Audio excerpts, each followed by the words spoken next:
जय गुरु जी की। देखिए, आज पूर्णिमा का दिन है और अभी करीब 4 महीने जा रहे हैं और मैं करीब आधा घंटे पहले से जगा हुआ हूँ। तो आज पूर्णिमा का दिन है। हम हर पूर्णिमा को हमारे भगवान सत्यनारायण की मासिक कथा होती है। ये कथा बहुत समय से होती आ रही है, हर जगह पर होती है और विद्वान ब्राह्मण इस कथा को करते हैं। बहुत ही अच्छी कथा है भगवान सत्यनारायण की। तो हम करीब 5 साल से कथा हमने करनी शुरू करी। उससे पहले हम वैसे कभी महीने में, साल में 6 महीने में कथा हुआ करते थे हमारे। तो एक कथा का प्रसंग मुझे अच्छी तरह से याद है कि सन 2008 की शायद बात है, 17 फरवरी की घटना है शायद वो। तो हमने कथा करवानी थी जब हमारा घर पहले वाला था, एक ही कमरा था हमारा। और तो उस समय की बात है। तो कथा का हमने संकल्प किया और पंडित से हमने बात कर ली। तो एक पंडित जी हुआ थे उस वक्त। अब हमने पंडित से बात कर ली, पंडित जी कल हमारे यहाँ कथा होनी है। पंडित जी ने ओके कर दिया। अब अगले दिन सवेरे हम कथा के लिए बैठ गए। तो पंडित जी को हमने टाइम दिया था 8 बजे कथा करने के लिए। हम सवेरे जब सारी तैयारी करके पंडित जी बुलाने गए तो वहाँ घर जाकर पता चला कि पंडित जी तो आज है नहीं, वो कहीं और कथा करने के लिए चले गए। और वहाँ से आने में कम से कम उनको 1 घंटा लगेगा। पंडिता नहीं बताया। अब सोचने लगे कि जब पंडिता नहीं कह रही 1 घंटे लगेगा कम से कम उनको आने में, तो 1 घंटे हो सकता है, ज़्यादा भी लग सकता है, कथा इससे कम होगी नहीं। तो हम घर वहाँ से लौट के आ गए। अड़ोसी पड़ोसी सब इकट्ठे थे उस वक्त कथा की, पंडित जी आ रहे, कथा शुरू हो जाएगी। तो हमने कहा भाई ऐसा है, देखो पंडित जी को कहीं और कथा करने उनको टाइम लगेगा आने में। 1 घंटे का टाइम बता रहे हैं, कम से कम 15 मिनट इतना टाइम लग जाए और ज़्यादा भी लग सकता है। तो भाई मैं इतनी देर नहीं रुक पाऊँगा, एक काम करते हैं, तुम कथा करवा लेना और मैं जा रहा हूँ ऑफिस के लिए। तो उस समय शायद हमारे पास बाइक नहीं थी। हाँ, तो हम इनको बोल के चले गए कथा की, तुम कथा करवा लेना। अब ऑटो पकड़ के जाते थे यहाँ से। तो उस वक्त हमने यहाँ से ऑटो पकड़ा मोहन नगर वाला। मोहन नगर पहुँच के दूसरा ऑटो पकड़ना था साहिबाबाद जाने के लिए। वो भी ऑफिस हमारे साइड 4 में ही था। अब जब मोहन नगर से हम चले तो उस वक्त मोहन नगर में जो फ्लाईओवर बना रेल के ऊपर, और सिग्नल एक ही साइड था, दूसरी साइड उस समय काम चल रहा था। तो हम जब वहाँ से बैठे तो वो जो वहाँ से गाड़ी चलती तो विक्रम लोहे वाले, दिल्ली में तो ऑटो चलते हैं उनकी प्लास्टिक का कवर होता है बाहर से बॉडी, लेकिन वो टोटल लोहे के गजब। अब हम वहाँ से बैठने को हुए इसमें। तो हमारी क्या आदत थी, हम बीच में बैठते नहीं थे क्योंकि कोई बीड़ी पी रहा, कोई कुछ पी रहा था, हमें बड़ा अटपटा लगता था। इसलिए हम अगले वाले से ड्राइवर के पास बैठे। अब वो ऑटो विक्रम एक तरह से फुल हो गया। हम देखा भाई ड्राइवर के पास जगह है आगे। तो हम जैसे ड्राइवर के पास बैठने के लिए घुस रहे थे, उसमें एक बंदा तेज से धड़ाक से आके वो बैठ गया। कमाल का बंदा है, खड़े हो घुस रहे थे हम यहाँ पर, जबरदस्ती आके घुस गया उसमें। बड़ा गुस्सा है तो मैं नहीं चढ़ा, उसमें उतर गया। अब ड्राइवर कहना भाई काम करो, आप पीछे बैठ जाओ, मैं पीछे नहीं बैठूँगा भीड़ में। अरे वैसे बैठ जाओ, दूसरी गाड़ी बड़ी देर लगेगी। अब मैं भी सोच रहा हूँ दूसरी गाड़ी 10-15 मिनट तो लगेगी कम से कम दूसरी जगह भर के चलने में, तो मैं और लेट हो जाऊँगा मैं। तो मैं मन मार कर उस गाड़ी में पीछे बैठ गया। अब वो पूरी तरह भरी पड़ी थी, मैं उसमें तो अब एक मैडम बैठी थी। मैंने उससे कहा मैडम आप अंदर इधर हो जाओ, मैं इधर बैठ जाऊँगा। नहीं मानी कि नहीं आप बैठे अंदर, मैं इधर बैठ। और मेरे गुस्सा इस बात से, अब मैं उसके साथ बराबर बैठ गया। तो क्या हुआ कि मैं पिछली वाली सीट पर था, एक तो ड्राइवर के पीछे वाली होती सीट, एक दूसरे पीछे, तो मेरा मुंह सामने था बिल्कुल रोड पर देखने के लिए। अब जब गाड़ी चली वहाँ से तो सिंगल साइड रास्ता था, गाड़ी में थोड़ी देर में स्पीड पकड़ गई। अब आगे आगे कार जा रही है, गाड़ी पुल पर चढ़ चुकी है, कार जा रही है। अचानक ड्राइवर के मन में क्या आती है, वो कार को ओवरटेक करने के लिए बजाय राइट साइड का ओवरटेक करे, गाड़ी कार को ओवरटेक करने राइट साइड और लेफ्ट साइड में उसने गाड़ी को नीचे उतार दिया। अब जब रोड से नीचे उतारेगा तो करीब करीब 6-7 इंच का गैप आ गया सड़क से और नीचे उतरने में, एक पहिया उसने नीचे उतारा, तेज से कट मारता हुआ। और जैसे वो नीचे उतारा तो मेरे को ऐसा लगा कि गाड़ी पलटने जा रही है, एकदम तो गाड़ी पलटेगी। एक पहिया नीचे, तो जब वो उसने नीचे उतार लिया रोड से एक पहिए को, पर आगे कार को ओवरटेक करके जैसे ऊपर आने को कट मारा उसने, गाड़ी का बैलेंस बिगड़ गया और गाड़ी पलट गई। अब गाड़ी पलट गई उस समय तो बहुत भयंकर हादसा। पलटने के साथ ही लोहे की बॉडी पूरी गाड़ी भारी भरकम, तो सारे बंदे नीचे आ गए।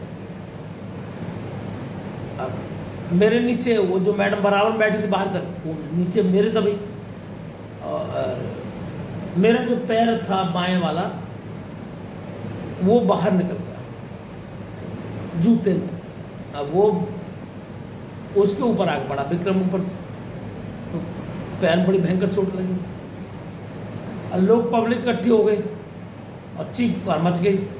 मैडम बड़ी फूट फूट करो चीख पुकार मच गई। लोगों ने फटाफट से गाड़ी को सीधा कर दिया और हम लोग को उठाया वहाँ से। तो फिर भीड़ इकट्ठी हो गई तो खड़े हो गए। अब मैं देख रहा भीड़ क्यों इकट्ठी हुई, तो मैंने लोगों से पूछा मैंने क्या बात है भीड़ कैसे, कि जो आगे बंदा बैठा था ड्राइवर बार में, गाड़ी पलटी, उसका सिर नीचे जमीन पे जाकर पड़ा पत्थर पे, और ऊपर से विक्रम बॉडी लगी, उसका सिर फट गया बहुत बुरी तरह से। मैं एक तरफ उस बंदे को सोच रहा हूँ जिसने मुझे वहाँ से उतार दिया था, जबरदस्ती वो घुस के बैठ गया और मैं पीछे बैठा। दूसरा मैं उस मैडम को देख रहा हूँ जो मेरे नीचे दबी है इधर, बहुत बुरी तरह उसकी चोट लगी है, और मेरे पैर में दर्द, मेरे पैर में सूजन। अब मैं उस हालत में दर्द से बेचैन फिर से रोड को पार किया, रोड के इस किनारे पल्ली तरफ आया, तो वहाँ से एक दूसरा ऑटो आ रहा था, उसमें बैठा वापस मोहन नगर के लिए, वहाँ उतरा और मैंने भाई दूसरा ऑटो पकड़ा लौटने के लिए।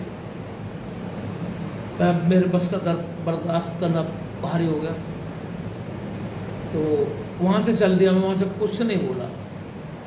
9 बज चुके थे उस वक्त। मैं वहाँ से चला तो दर्द इतना असहनीय हो गया कि आंखों से आंसू, मुंह से तो आवाज़ नहीं निकल रही, आंखों से आंसू। मैं जैसे तैसे ऑटो पकड़े लौटने गोल चक्कर पहुँच गया।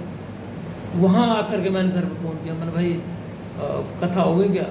पंडित जी आ गए? कि हाँ पंडित जी तो आ गए, जब भी तुम गए थोड़ी देर बाद पंडित जी आ गए और कथा तो हो गई। मैं कथा हो गई, तुम कहाँ पहुँच गए? मैंने कहा मैं लोहनी गोल चक्कर पहुँच गया। क्यों?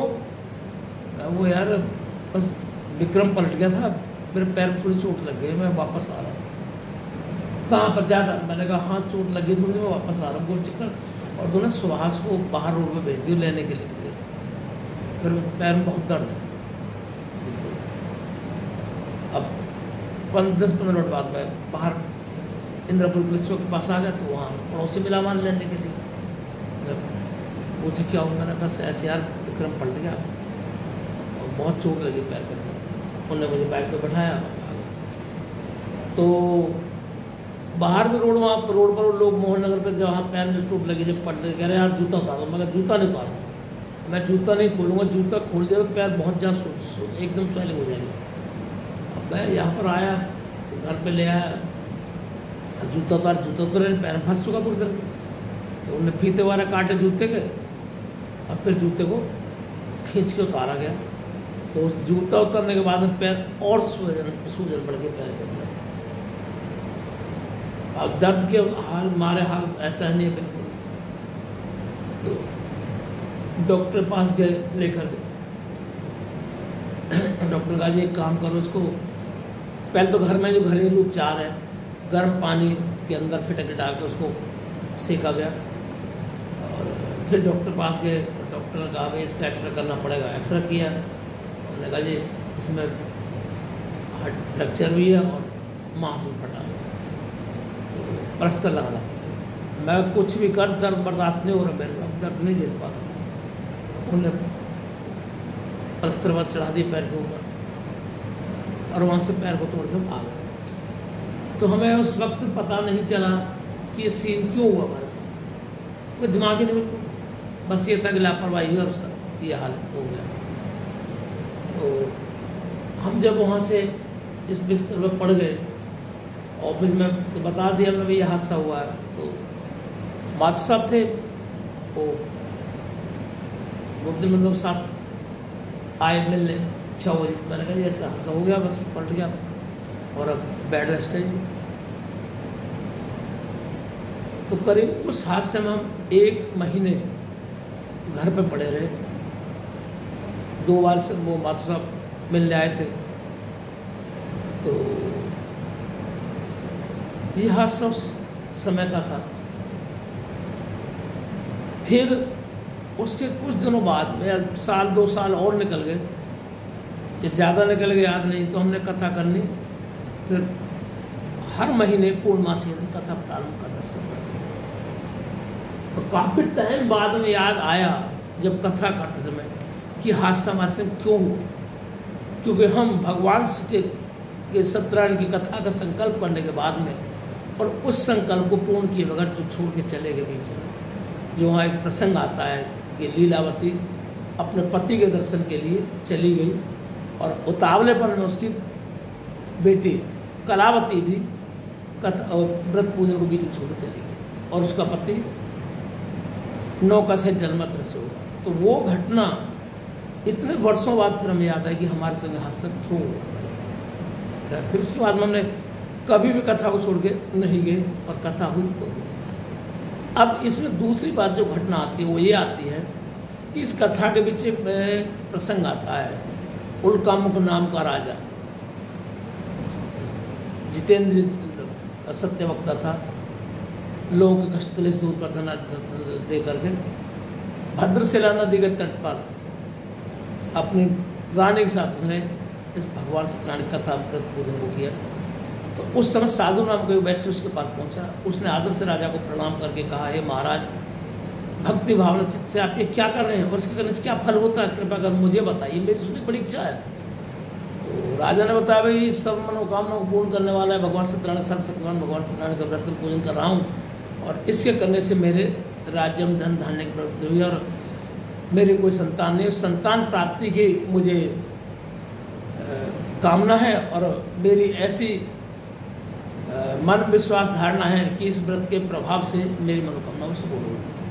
यह सुनकर साधु बड़ा प्रसन्न हुआ और उसने राजा इस व्रत का संपूर्ण विधान जानकर अपने घर को प्रसन्नतापूर्वक गया और अपनी पत्नी लीलावती को व्रत का विधान क्या सुनाया कि भाई ऐसा है, हमने राजा से अभी एक कथा का प्रसंग सुना है और वो पुत्र प्राप्ति के लिए ये उन्होंने भगवान सत्यनारायण प्राप्त कथा करी है और मैं भी इस कथा को करूँगा अगर भगवान हमारी मनोकामना पूर्ण करते हैं। तो यह सुनकर लीलावती बहुत प्रसन्न हुई और दोनों ने ये मन में साधु ने यह संकल्प किया कि जब प्रभु हमारी मनोकामना पूर्ण करेंगे तो हम भगवान सत्यनारायण के इस व्रत को अवश्य करेंगे। तो उस समय जो उसको आस्था और विश्वास जागी मन में, उस आस्था विश्वास से प्रसन्न होकर भगवान सत्यनारायण ने उनकी मनोकामना पूर्ण करी और लीलावती 10 महीने पश्चात एक सुंदर कन्या को जन्म दिया। कन्या का नाम कलावती रखा गया। ये कथा का प्रसंग आता है, लेकिन पंडित लोग जो है कथा को कैसे करते हैं वो सुनिए। साधु ने घर जाकर अपनी पत्नी लीलावती को संतान देने वाले इस व्रत के बारे में सुनाया। यह सुनकर लीलावती बड़ी प्रसन्न हुई और पति के साथ आनंद मग्न होकर सांसारिक धर्म में प्रवृत्त होकर आनंद मग्न होकर के गर्भवती हुई और 10 महीने पश्चात उसने एक सुंदर कन्या को जन्म दिया। तो जब ये कथा का प्रसंग आता है, अब कथा में ज़्यादातर लेडीज लोग ही होते हैं, जेंट्स तो बहुत ही कम होते हैं। कथा हुआ है ऐसे धार्मिक भागवत हुआ तो लेडीज ज़्यादा होती हैं चीज़ों में। तो पंडित जी जो कथा को सुनाते हैं वो इस तरह सुनाते हैं और जब आरती हो जाता आरती हो कहते हैं जो आरती जो कोई जन गावे जो कोई नर गावे सो जन नहीं, जो कोई नर गावे मन वांछित फल पावे। ये पंडित लोगों के शब्द हैं। तो कथा में वो नर तो बहुत ही कम, नारियाँ ज़्यादा होती हैं और आरती वही कर रही होती, भक्ति भावना चित्त से वही करती हैं। तो पंडित लोगों के जो शब्द हैं, जो कोई नर गावे या सांसारिक धर्म में प्रवृत्त हो, पति के साथ आनंद मग्न हो, गर्भवती हुई, ये क्या प्रसंग है मेरी आज तक समझ में नहीं आया। मैंने कई पंडित लोगों से बारे में बात करी, पंडित जी अब कथा करने का तरीका क्या है? अरे सब किताब में लिखी। अरे तो किताब में लिखी, तुम समझदार हो, क्या बोल रहे सब? ये तो सबको पता है कि जीव से जीव की उत्पत्ति होती है। पहले अयोनिजा सृष्टि थी, सृष्टि आदि काल में, लेकिन उसके बाद जब सृष्टि नहीं बढ़ी तब ब्रह्मदेव ने योनिजा सृष्टि की उत्पत्ति करी, जिसमें जीव से जीव की उत्पत्ति का विधान है। ये एक साइंटिफिक वो है कि जीव से जीव की उत्पत्ति साइंटिफिक क्रिया है, इसमें कोई किसी का हस्तक्षेप नहीं है, न इसे घटाया जा सकता न बढ़ाया जा सकता। लेकिन पंडित लोगों ने चटकारे ले लेकर इस भगवान सत्यनारायण की कथा के उत्तम प्रसंग को इतना दागदार बना दे, एक तरह से इतनी शर्मिंदगी का विषय बना दिया इसको कि पति के साथ आनंद मग्न होकर सांसारिक धर्म में प्रवृत्त हो, सांसारिक धर्म में प्रवृत्त हो, पति से आनंद मग्न होकर गर्भवती हो। ये क्या प्रसंग है? मैं आज समझ में नहीं आया पंडित जी क्या सुनाना चाहते हैं। कई लोगों को टोका, लेकिन वो सुनने को तैयार नहीं है। इतने चटकारे ले की कथा करते हैं, या फिर ब्याह शादी में अगर फेर पड़ते हैं तो वहाँ पर भी ज़्यादातर लेडीज का जमा बड़ा होता है। तो पंडित लोगों की जो आज जो ज़्यादातर लोगों की जो बन गई है मेंटलिटी, चटकारे लेके कथा सुनाने, प्रसंग सुनाने की है। मेरी उन सबसे प्रार्थना है कि अपने व्यवहार आचरण को बदलें और कथा को इस भौड़े रूप में ना पेश करके सभ्य शब्दों में पेश करें कि इस प्रसंग को सुनकर दोनों बड़े प्रसन्न हुए और साधु ने संकल्प किया कि जब हमारी मनोकामना पूर्ण होगी हम भगवान सत्यनारायण की उत्तम व्रत को अवश्य करेंगे। मन में जगे इस आस्था और विश्वास से भगवान सत्यनारायण प्रसन्न हुए और साधु और ली उसकी मनोकामना पूर्ण करी। 10 महीने पश्चात में लीलावती ने सुंदर कन्या को जन्म दिया। अगर इस रूप में इस कथा को पेश करते हैं तो बहुत ही रोचक कथा होगी है।